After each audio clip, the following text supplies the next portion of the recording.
جی آپ نے ہارون صاحب، آپ ہی نے یہ خبر بریک کی تھی کہ راولپنڈی سے ایک شخص کی ملاقات میاں نواز شریف صاحب سے وہاں پر ہوئی لندن میں، کچھ چیزیں تھیں، کچھ معاملات تھے. کیا وہ شرائط جو نواز شریف صاحب نے رکھی تھیں وہ وہی ہیں یا ان میں کچھ نرمی ہو گئی ہے؟ نہیں، اس میں تھوڑی بہت تبدیلی آتی رہتی ہے. یہ جو سیاستدان ہوتے ہیں نا، یہ کرونا وائرس کی طرح اپنی شکلیں بدلتے رہتے ہیں حکمت عملی.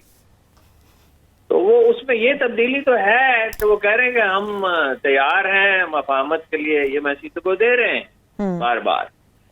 لیکن ایک بڑا اہم جو میٹنگ ہوئی ہے اس میں جو فیصلہ ساز ادارے ہیں، ریاستی ادارے ہیں، اس میں یہ کہا گیا ہے، اب میں اس کا مجھ تک جو جملہ پہنچا وہ اتنا ہی ہے کہ جی جو لوگ بے چینی پیدا کرنا چاہتے ہیں اور شر پسند ہیں ان کے ساتھ سختی سے نمٹا جائے گا. یہ بات میری سمجھ سے بالاتر ہے کہ ان کے لیے نواز شریف صاحب کے لیے راستہ ہموار کرے اسٹیبلشمنٹ. یعنی یہ کوئی قابل فہم بات ہے کہ وہ عدالتوں پہ دباؤ ڈالیں کہ ان کے حق میں فیصلے کریں. کیوں دباؤ ڈالیں ان کے حق میں فیصلے کرانے کے لیے؟ اور اس آخری حد تک چلے جائیں اور نواز شریف صاحب آنے کے بعد اعلان کریں، جیسے انہوں نے 96 کا الیکشن جیتنے کے بعد اعلان کیا تھا کہ مجھے قوم نے انڈیا کے ساتھ مفاہمت کا مینڈیٹ دیا. حالانکہ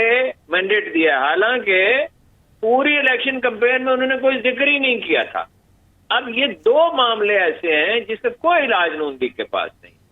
ایک نواز شریف صاحب کا جو پرو انڈیا سٹینڈ ہے، آج ان کی ترجمان نے کہا، نون لیگ کے ترجمان نے کہا کشمیر پہ بات کی مجبوراً، اس لیے کہ اب بہت تنقید ہونے لگی ہے کہ نہ مریم مظلوم کشمیریوں کی کوئی بات کرتی ہیں نہ ان کے والد صاحب کرتے ہیں، چچا بھی برائے وزن بات کرتے ہیں. تو انہوں نے کہا، وہ اس کا ذکر کیا مقبوضہ کشمیر کا، مگر زور اس پہ دیا کہ پہلے ہمیں اپنا گھر ٹھیک کرنا چاہیے. اس کا کیا مطلب ہے؟ یعنی کشمیریوں پہ جو ظلم ہو رہا ہے، جب آپ اس کی بات کرتے ہیں تو زور اس پہ ہونا چاہیے کہ کشمیریوں پہ ظلم ہو رہا ہے، درست، گھر جلائے جا رہے ہیں، لوگوں کو شہید کیا جا رہا ہے، اپنا گھر ٹھیک کرنا چاہیے اور اپنی معیشت ٹھیک کرنی چاہیے اور فلاں کرنا چاہیے اور فلاں کرنا چاہیے. تو اس کے بعد پاکستان اس پوزیشن میں ہوگا، مطلب نہ نومن تیل ہوگا نہ رادہ ناچے گی. اس کا مطلب یہ ہے، یہ جو ان کا پرو انڈیا طرز عمل ہے. دوسرا یہ ہے، یہ جو 25 ارب جس میں 16 ارب کے FIA کے پاس ڈاکومنٹری ایویڈنس ہے، منی لانڈرنگ کی ہے شہباز شریف خاندان، اس کا کیا کریں گے؟ اور اسٹیبلشمنٹ انہیں بیل آؤٹ کر بھی دے گی، فرض کریے بات کرتے، میرا نہیں خیال کرے گی اور ان کے لیے ایفرٹ کرے گی، تو کیا باقی قوم انہیں معاف کر دے گی؟ اس کا سوال ہی نہیں پیدا ہوتا. پھر ایک اور بڑا اہم نقطہ، بات یہ ہے کہ کوئی 1.25 سال رہ گیا حکومت کے ختم ہونے میں، جیسے کوئی 2 مہینے زیادہ، آئینی مدت ختم ہونے. اس لیے ایک مصیبت مول لی جائے کہ پہلے ہی بڑی بے چینی اور غیر یقینی صورتحال ہے، اس کے بعد یہ بھی حکومت ختم ہو جائے اور اس کے لوگ بھی میدان میں ہوں اور ہر طرف ایک افراتفری ہو. یہ تو ہمیشہ امریکہ کرتا ہے. جن ملکوں کا وہ دشمن ہے وہاں بے یقینی اور افراتفری پیدا کرتا ہے، کرائسس پیدا کرتا ہے.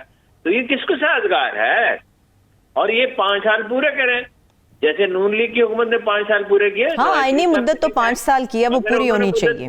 اس سے پہلے پیپلز پارٹی نے پوری کی، تاکہ کچھ تو استحکام پیدا ہو، کچھ تو یہ ہے کہ انتشار سے اور بے یقینی سے بچا جا چکے. ملک کی اکانومی اس قابل نہیں ہے کہ یہ اس کا بوجھ اٹھا سکے.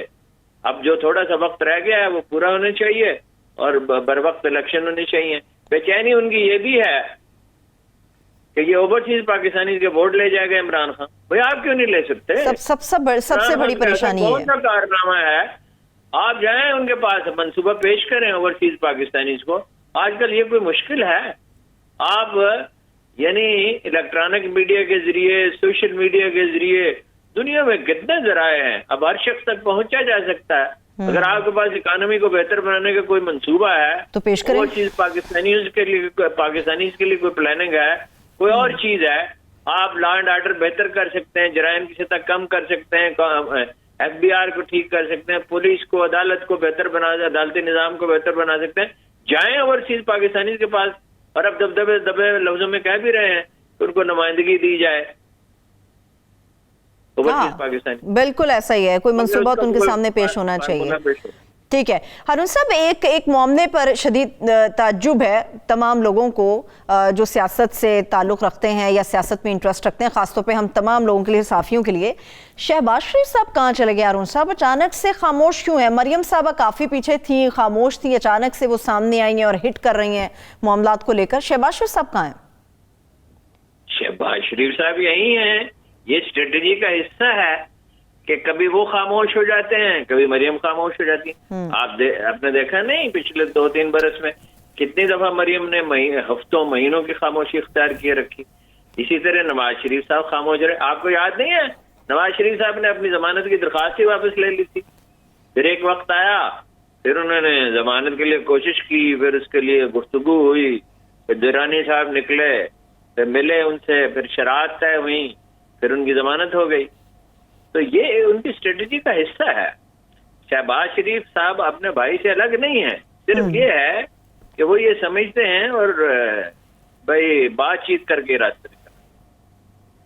ٹھیک ہے، آپ نے ہارون صاحب یہ بھی کہا کہ نون لیگ اسٹیبلشمنٹ کے ساتھ رابطے میں، اور عموماً یہی نظر آتا ہے سب سے زیادہ نون لیگ کا رابطہ رہتا ہے۔ شہباز شریف صاحب چونکہ مفاہمت چاہتے ہیں اور وہ تھوڑا قریبی تعلق رکھتے ہیں، سبھی کا رہتا ہے، سبھی کا رہتا ہے۔ کس سطح پر اسٹیبلشمنٹ سے بات ہو رہی ہے نون لیگ کی، اور نون لیگ کی کیا مدد کر رہا ہے کوئی اس معاملے میں؟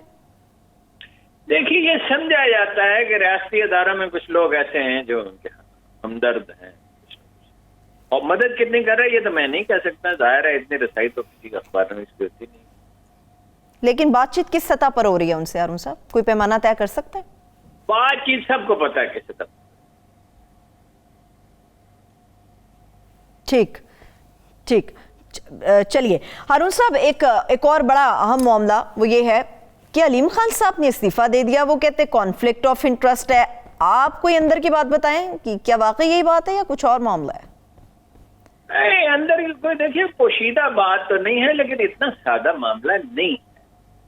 دیکھیے نا، میں نے تو آپ کو بہت پہلے بتایا تھا، اور اگر آپ چاہیں تو اس وقت کے بعد وہ نکال کے دکھا دیں کہ وہ چھوڑ دیں گے، الگ ہو جائیں گے۔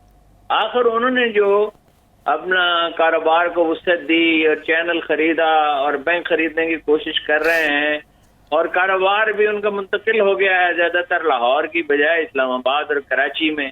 جی، اس میں تو یہ سب کس چیز کے لیے تیاری کر رہے تھے؟ انہوں نے 4 مہینے پہلے بھی کہا تھا ان سے۔ دیکھیے ہوا کیا کہ وہ بہت ان کا اعتماد تھا کہ میں نے بڑی خدمت کی ہے خان صاحب کی، پارٹی کی، اور پی ٹی آئی میں تو وہ بعد میں شامل ہوئے۔ اس سے بہت پہلے سے شوکت خانم کو کروڑوں روپے کی وہ عطیات دیتے تھے سالانہ، یعنی اتنے بڑے عطیات وہ دیتے تھے کہ میرا خیال ہے کہ اوپر 2-3 آدمی اتنے عطیات دیتے ہوں گے جب کوئی پارٹی میں وہ شامل نہیں تھے۔ پھر خان صاحب، یہ حیرت انگیز بات ہے کہ ان کا اپنا گھر وہاں تھا اور دوست تھے پرانے بہت سارے، مگر وہ علیم خان صاحب کے پاس ٹھہرتے تھے، اور انہیں یہ اعتماد تھا کہ پہلے تو ان کا یہ خیال تھا مجھے چیف منسٹر بنائیں گے۔ خیر چیف منسٹری کا تو یہ ہوا کہ انہوں نے کہا پرویز خٹک والے تجربے کی روشنی میں کہ کسی بے ایمانی آدمی کو بنایا جائے گا، یہاں بھی اور پختونخوا میں۔